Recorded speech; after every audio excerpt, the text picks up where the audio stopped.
Working the night shift on the metro wasn't exactly thrilling, but it paid the bills. My job was simple. Make sure the last train of the night was empty before it rolled into the depot.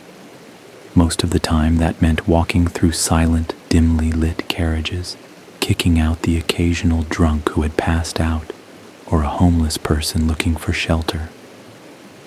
I had been doing this for almost 2 years, and nothing ever really changed.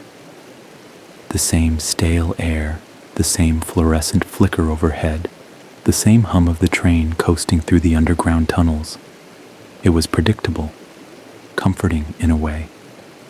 But then, one night, I saw him.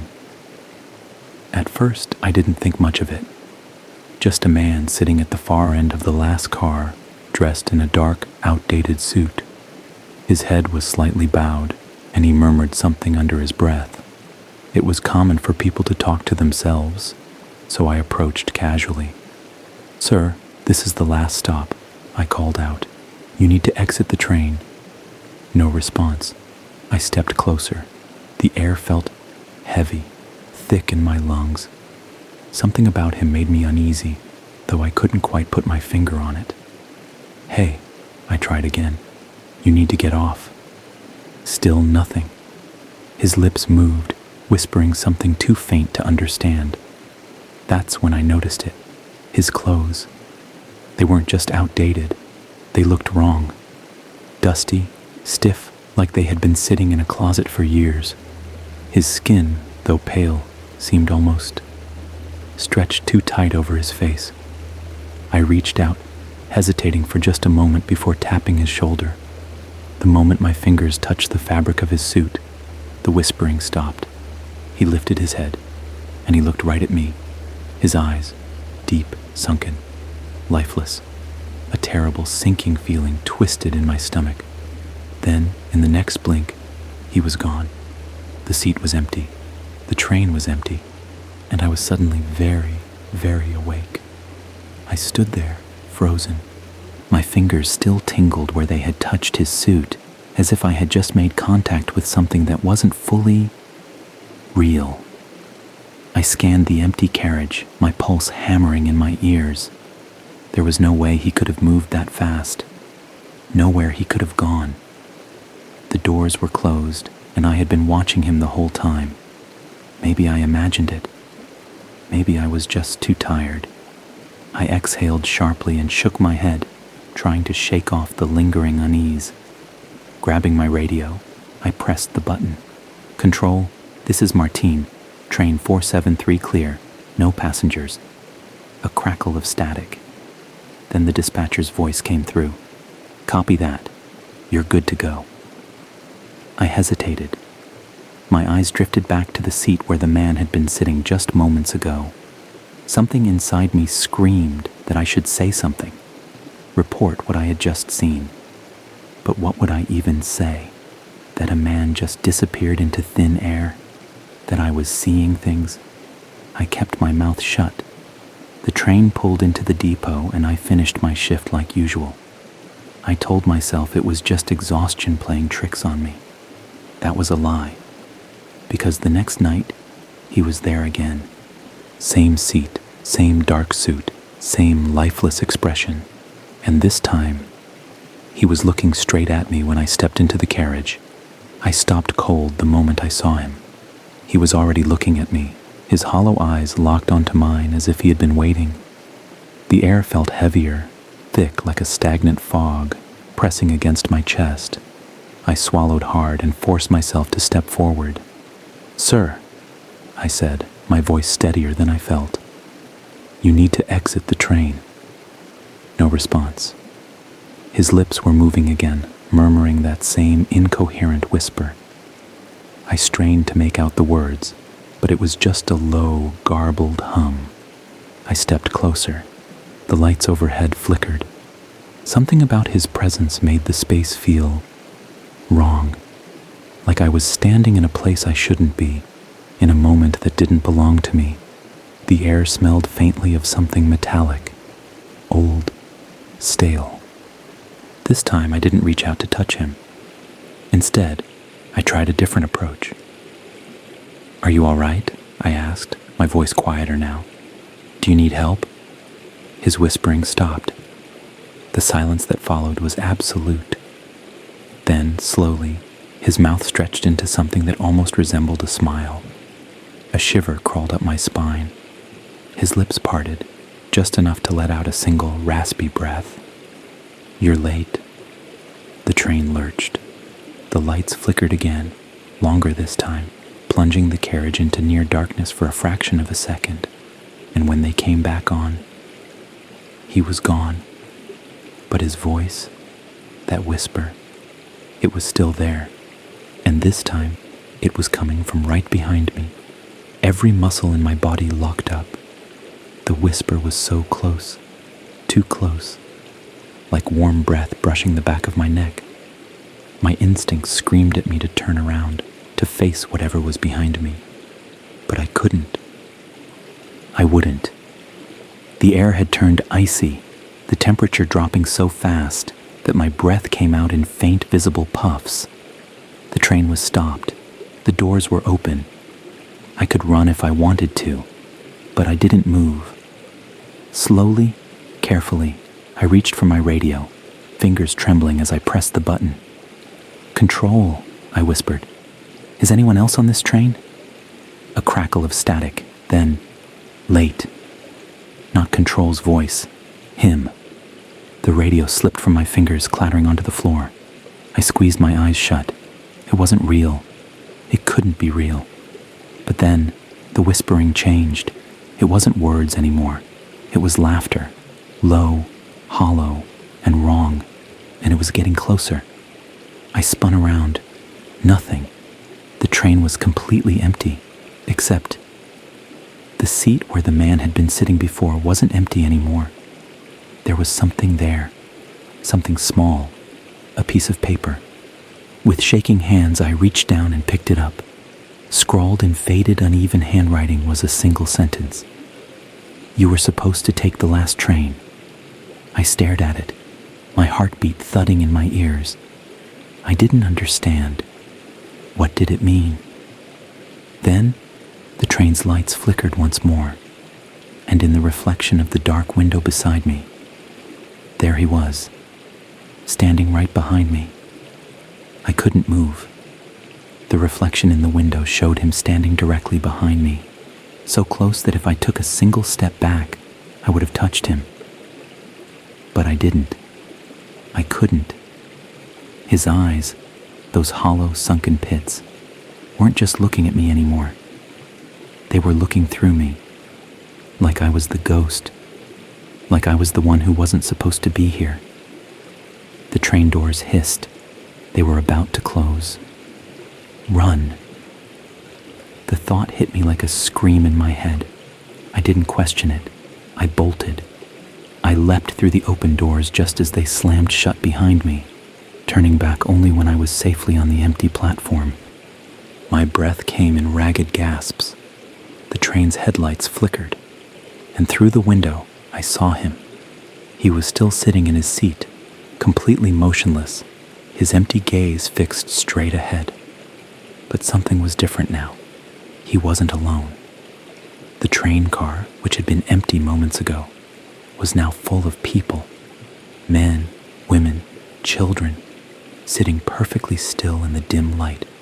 Their faces were pale, their eyes dull, their clothes old and faded, as if they had been waiting for a very, very long time. None of them moved. None of them blinked. The train began to pull away, its wheels screeching against the rails. And as it passed me, all at once, every single passenger turned their head to look at me. I stumbled back, heart hammering. The train disappeared into the tunnel, the sound fading until there was nothing but eerie silence. I stood there for what felt like forever, my mind racing, trying to make sense of what I had just seen. Then, my radio crackled. A voice came through. But it wasn't Control. It wasn't even a voice I recognized. It was him. Software. Almost amused. "You took the wrong train." My blood turned to ice. I didn't stop. I didn't turn around. I tore up the stairs 2 at a time, my legs burning, my breath coming in ragged gasps. Behind me, I could hear the train, too close. The hiss of its doors, the mechanical whine of its brakes, and worst of all, the shuffle of feet. They were getting off. The air felt wrong, heavy, like something was reaching for me, pulling at me. The voices started again, whispers, murmurs, calling my name. Martine. I squeezed my eyes shut and sprinted harder.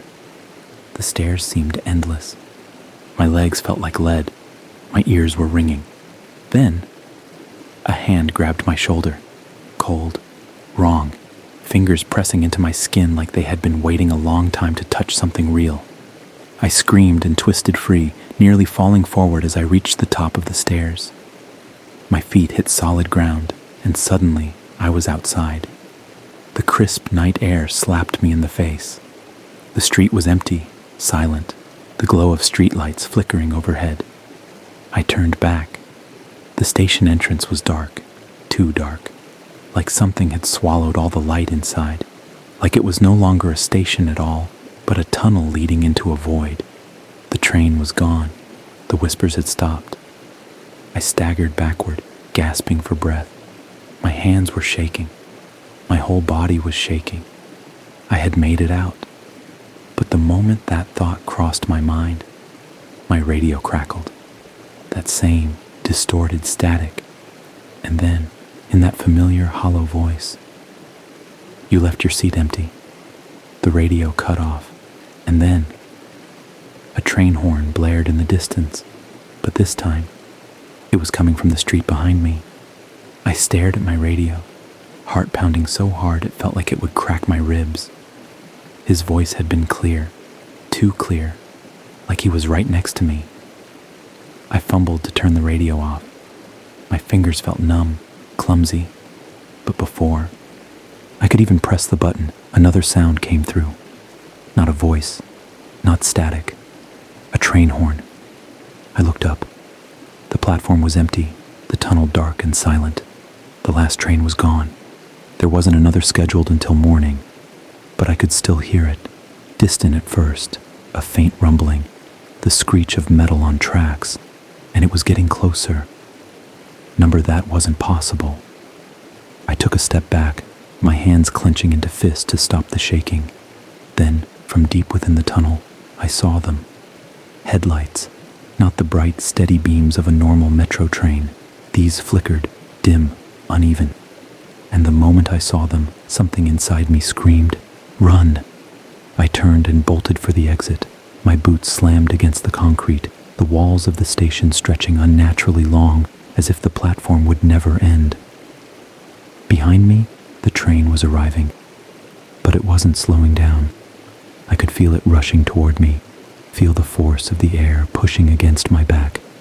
It wasn't stopping to let passengers on, because this train already had its passengers, the ones I saw staring at me through the window, and they wanted me on board.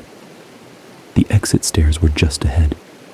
I pushed myself harder, lungs burning. Just a few more steps.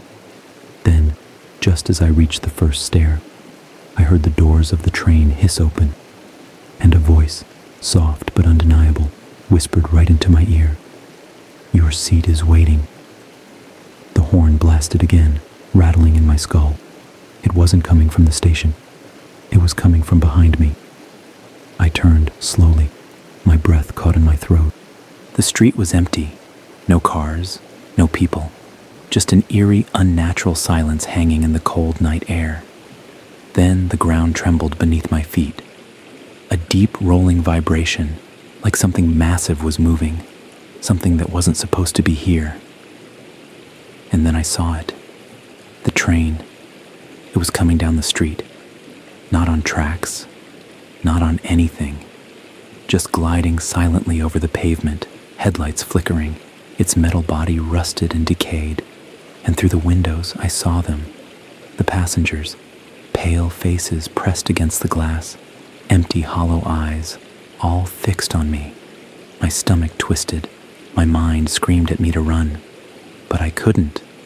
because at the very front of the train, standing just behind the conductor's window, he was there, the man in the dark suit. His mouth moved, whispering something I couldn't hear, but I didn't need to. I already knew what he was saying. You were supposed to take the last train. The doors hissed open, a gust of cold air rushed past me, and suddenly, I wasn't in the street anymore. I was back on the platform, back in the station, and the train was waiting. I stumbled back, my chest heaving. No, this wasn't real. I had left. I had made it out. I turned to run. But the stairs were gone. The station was different. The walls were cracked, covered in black stains, the air thick with the stench of rust and decay. The lights above flickered weakly, barely illuminating the empty space around me. Empty, except for the train and the figures stepping off of it. One by one they moved, slow, deliberate, their heads tilted unnaturally, their sunken eyes locked onto me.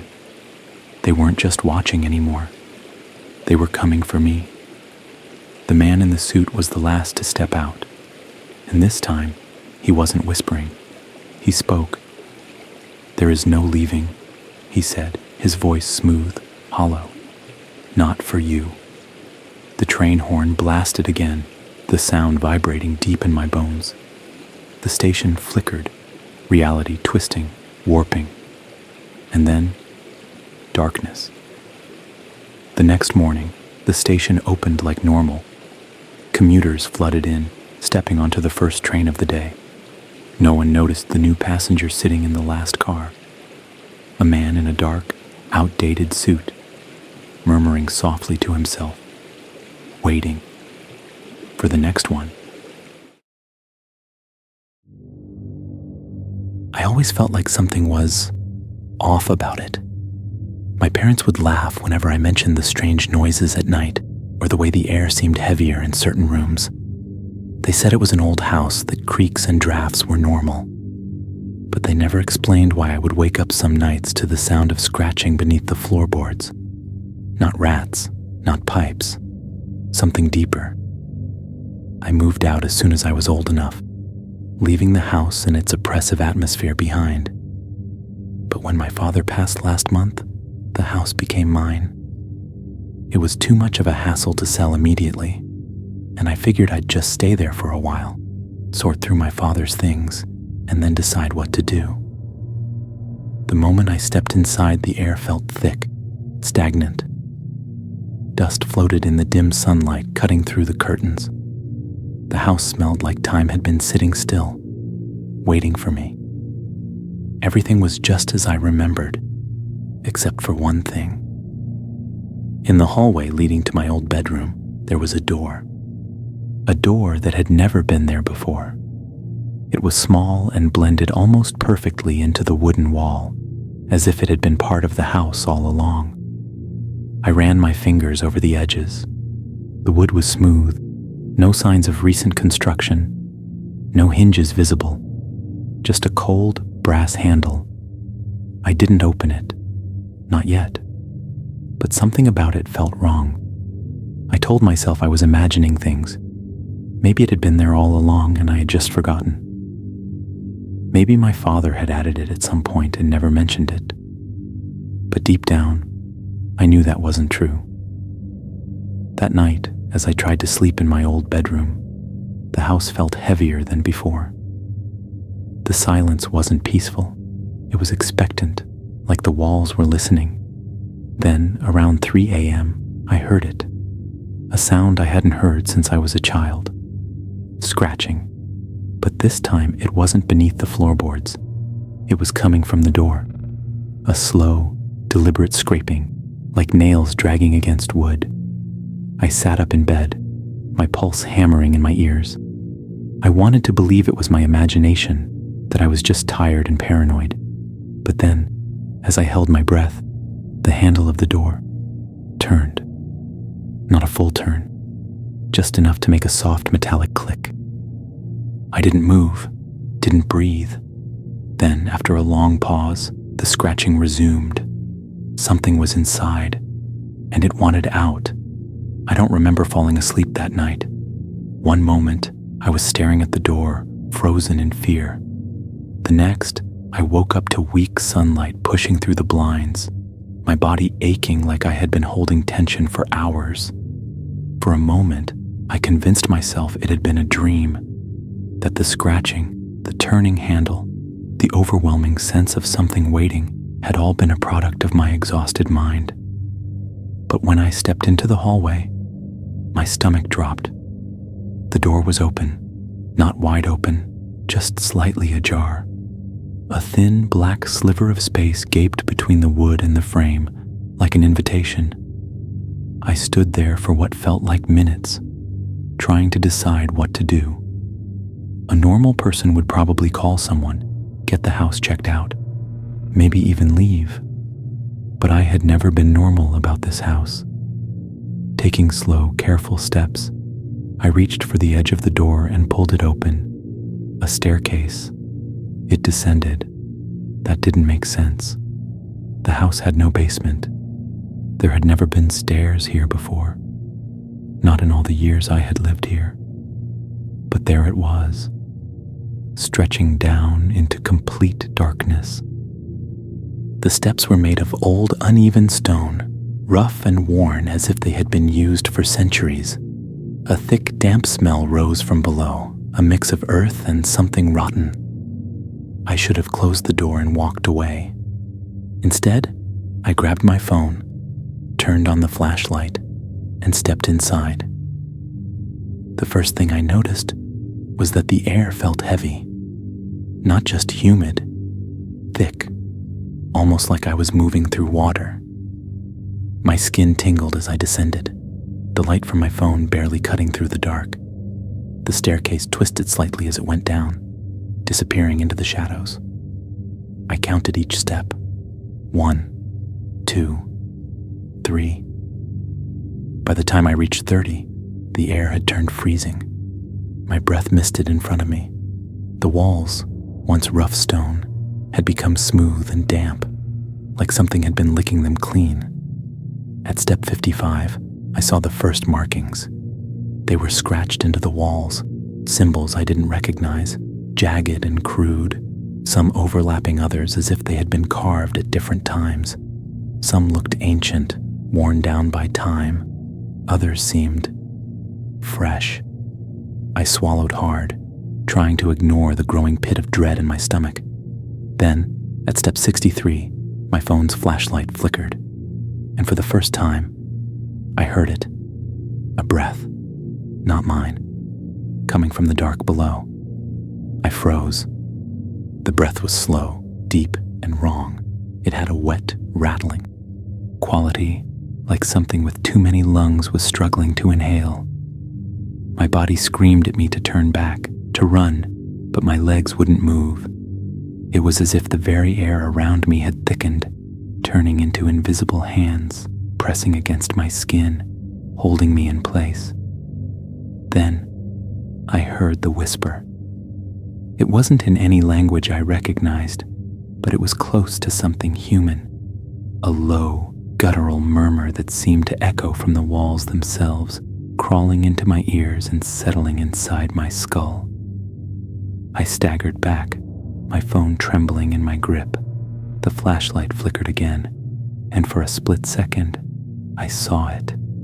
A shape. Down at the bottom of the stairs, just barely visible in the flickering light. It was tall, twisted, wrong. Its limbs were too long, bending in unnatural angles. The head, if it had one, shifted and pulsed like it couldn't decide what shape to take. And its skin. God, its skin was the worst part. It wasn't skin at all. It was faces. Stretched, screaming faces, moving beneath a thin, translucent membrane, mouths open in eternal agony, eyes wide and empty, like flies trapped under plastic, and the whispering. It was coming from them. I don't remember turning around. I don't remember climbing the stairs. All I know is that 1 second I was at the bottom, facing it, and the next, I was running. My breath came in short, panicked gasps as I flew up the steps, my phone swinging wildly in my grip. The air around me felt alive, pressing against my back, trying to pull me down. The whispers turned into screams. The walls vibrated, the cymbals glowing red-hot like fresh wounds, and the sound of heavy, dragging footsteps followed me. Something was chasing me. I didn't stop. I didn't dare turn around. I reached the top of the stairs and slammed the door shut. The second it closed, the whispers stopped. The air returned to normal.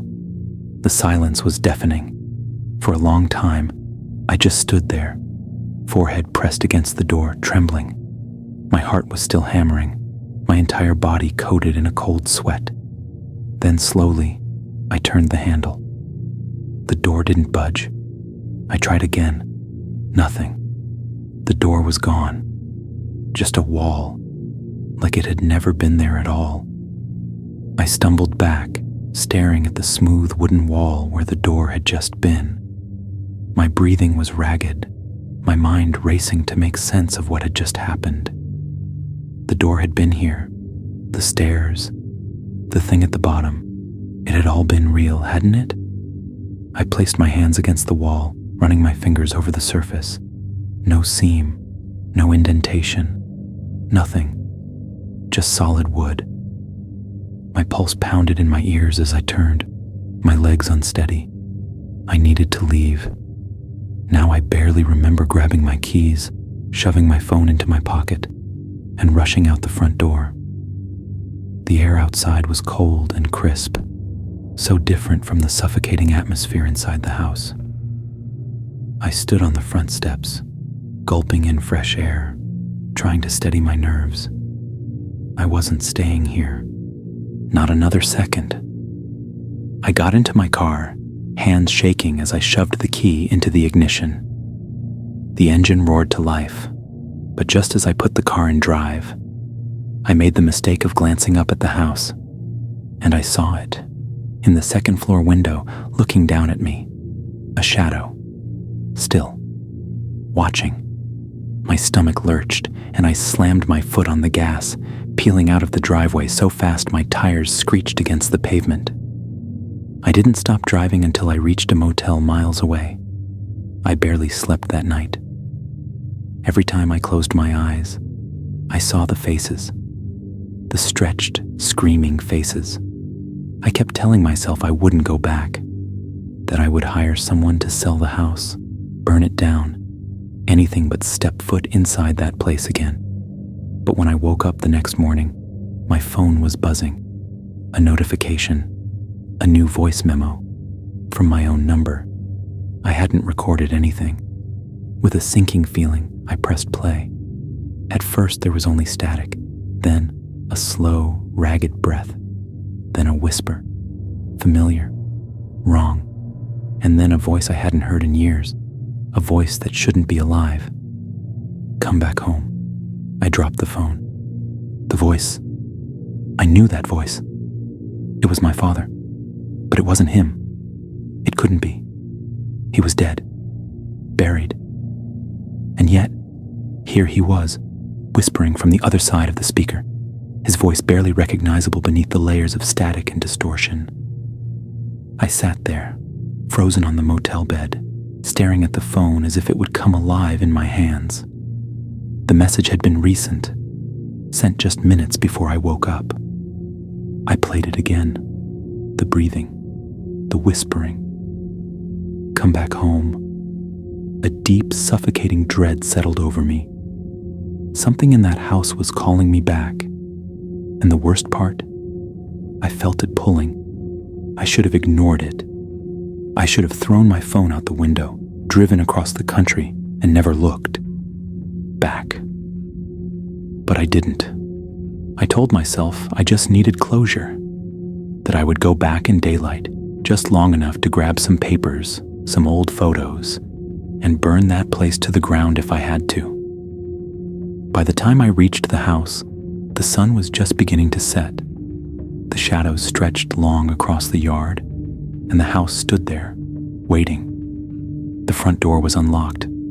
I knew I had locked it before leaving. My breath hitched as I stepped inside. The air was just as I had left it, heavy, stagnant, watching. Everything in me told me to leave, but something stronger pushed me forward. I followed the hallway to where the door had been. It was still gone, just a wall. Had I imagined it? Had my mind twisted my memories into something they weren't? Number it had been real, and then I heard it again, the scratching, from inside the wall, slow, deliberate, like nails raking across wood. I took a step back, heart pounding, and then, before I could move, knock. A single sharp knock from inside the wall. I stumbled backward. The house seemed to breathe around me, the air turning thick with the smell of damp earth. And then, a second knock, louder, demanding, and then, with an ear-splitting crack, the wall split open. Not like a door, like a mouth. The wood peeled away, revealing a gaping black void where the door had once been. The stairs were there, stretching down into the dark, waiting, and from deep within, the whisper came again. "Come down, son. It's time to come home." Something cold crawled up my spine as I stared into the gaping blackness. That voice, it was my father's, but not the way I remembered. His voice had always been firm, strong, human. But this was something else. It was stretched, hollow, as if something ancient was wearing his voice like a mask. The darkness below breathed, a slow, damp exhale that carried the scent of rot and earth. I needed to run. I needed to get the hell out of that house, drive away, and never come back. But I didn't. Instead, I stepped forward. I don't know why. The air around me felt heavy, pulling me in, and my legs obeyed. It wasn't curiosity. It wasn't courage. It was something else. I descended the first step, then another. As I moved deeper, the walls around me changed.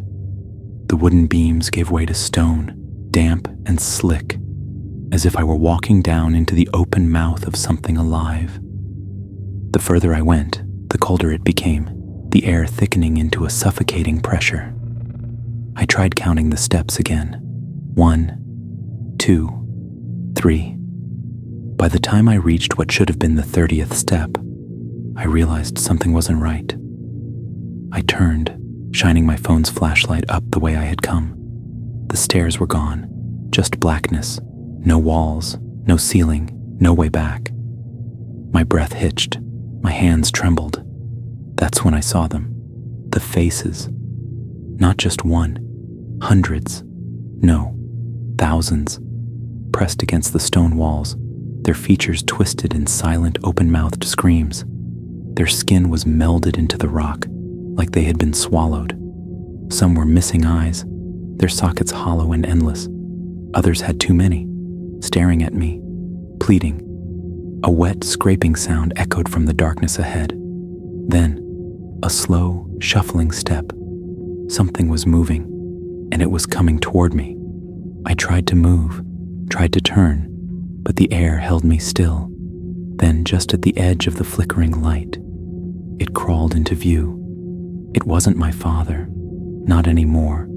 It was tall, stretched, its limbs too long and too thin. Its body pulsed and twitched beneath a shifting layer of faces, their mouths silently screaming as they sank and surfaced like something drowning under flesh. And its head, it had no head, just an empty, yawning hole where a face should have been, and yet it spoke. "Come home, son." The voices came from all around me, from the walls, from the shifting faces on its skin, from inside my own head. The thing lunged, I screamed, and then everything went black. I woke up gasping. Cold air filled my lungs as I bolted upright, my entire body shaking. My hands clawed at the ground beneath me. Wood. Smooth, familiar wood. I was lying on the floor of the upstairs hallway. The door was gone. The wall was back, solid and seamless. like it had never been broken open. For a long time, I just sat there, my chest heaving, my mind reeling.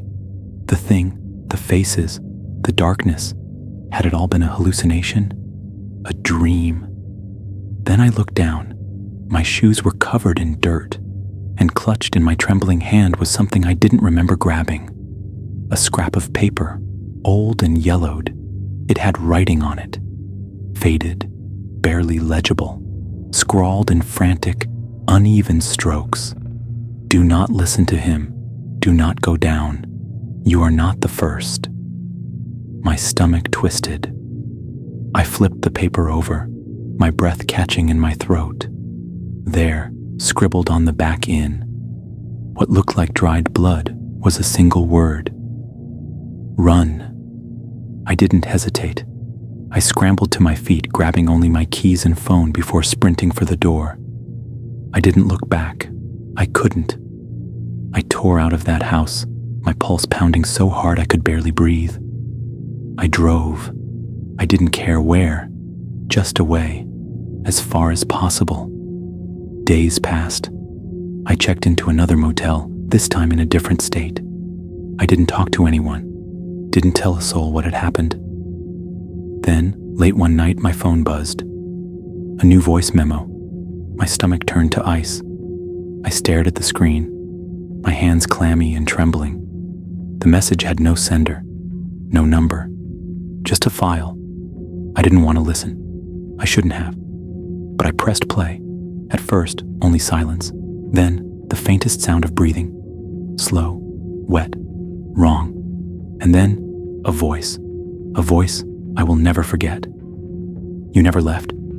The call ended, and behind me, in the reflection of the motel's window, a door stood open, waiting. If you have a story to share, feel free to leave a comment. I might feature it in a future video. If you enjoyed this story, don't forget to subscribe so you won't miss the next ones. More terrifying tales are coming soon.